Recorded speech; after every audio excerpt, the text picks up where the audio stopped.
here I am in my model neighborhood in a model room with a model TV.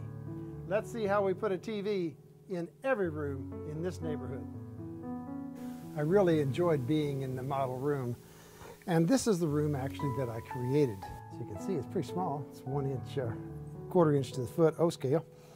And I painted the background here with just some paint, and I did a wood floor that I stained. I did 3D print the pieces here. We'll see if we can find some of them laying around the room here. There's a couch that I printed. This was black. I actually painted the one that's in the room.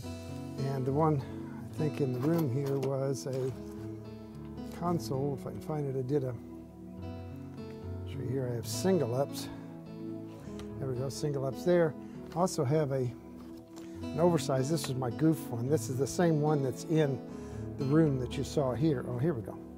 And there's the O-scale version of the larger console. So those are printed on the 3D printer. I don't think I had any laser cutting on this. Everything was done on the 3D printer. Originally, I put in a light up on the top of this room, and I was just going to have it lit. So engineering, my old friends at engineering came up with some really tiny modules, and you can see them here. They are really small. I mean, it's a quarter the size of my pointer fingernail. And it is the TV Flicker Simulator. And it's part number N8067, that's 8067. Absolutely fantastic, works in any scale, of course, and works in all kinds of different sizes of LEDs. They give you the limitations on here, but really quite a few. And what I did, they have their wires coming into terminals 1 and terminal 2. Let's get this down here where maybe you can see it. And I came off then with my terminals for the LED off, you can see here on the back side, and I've got that wired around and coming into the TV. And I just used one of the chip LEDs, one of the really super tiny ones.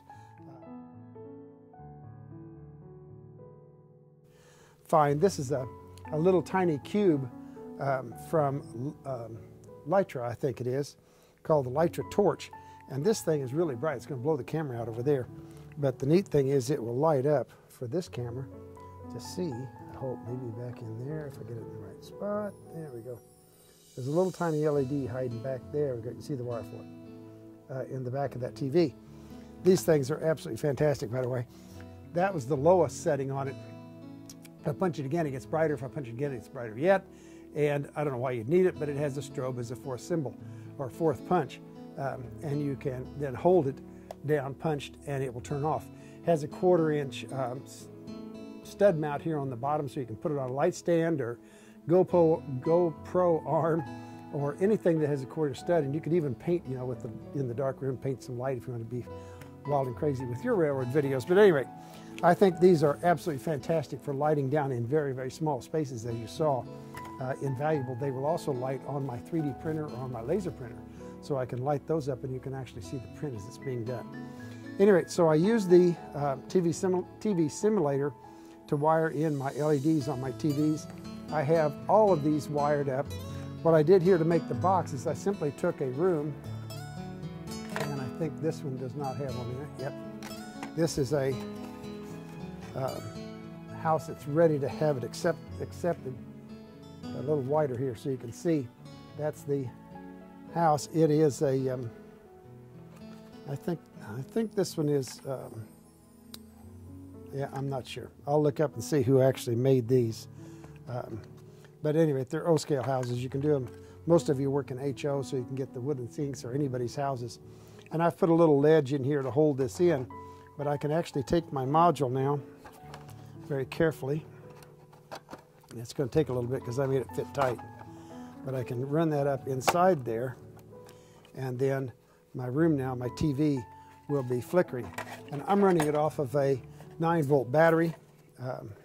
Here you can see the connector for that, maybe. There we go. I will run it off a 9-volt transformer eventually when I do it. But anyway, these things make an absolutely fantastic TV simulation, TV in every house, which they were back in the 60s. Every house had a TV. It was the computer of the time. Everybody wanted one, everybody had one, and every evening the kids would sit around with the mom and dad, and we'd all watch Ozzie and Harriet or Leave It to Beaver or all those things that are on the classic channels nowadays. So if you want to put a TV in every one of your rooms, that's absolutely fantastic, especially if you're modeling the late 50s, early 60s, or even into the 70s, because computers weren't around yet. The TV was the thing to watch. I'm going to have one in each and every one of my neighborhood houses here. And the next thing I'm going to do is to add TV antennas to the top of my houses. And then the next episode after that, we're going to give all these yards a grass yard. So until next time we see each other, go down to your train room, try your throttle out, and let your trains put a smile on your face.